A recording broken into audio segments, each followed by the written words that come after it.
Мария стоеше на ръба на обширната поляна, където слънчевите лъчи се отразяваха в реката, а зад нея се издигаха величествени планини, покрити с гъсти гори. Тя дълго време беше сама, но сега около нея се събираха спасените защитени свидетели от терористите. В очите им се четеше страх, но и надежда. Мария знаеше, че е време да ги научи как да оцелеят в новия си дом. Днес ще строим къщи, обяви тя с усмивка, а групата се събра около нея.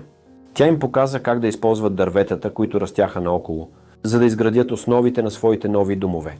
Покривите ще са от слама, те ще ни пазят от дъжда и студа, добави тя, докато демонстрира техниката на работа.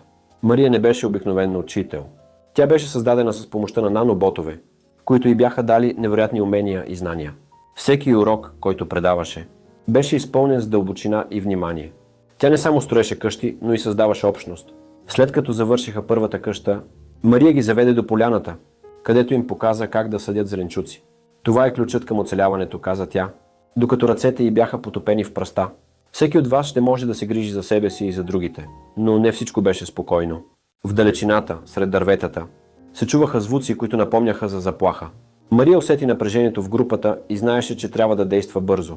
Трябва да се научите и да ловите, каза тя, а очите й блестяха от решителност. Това ще ни даде допълнителна сигурност. С времето хората започнаха да се адаптират. От страхливи жертви те се превърнаха в смели ученици. Всеки ден беше ново предизвикателство, но с помощта на Мария те се научиха да се справят. Тя им показа как да ловят риба в реката и как да разпознават ядливите растения в гората.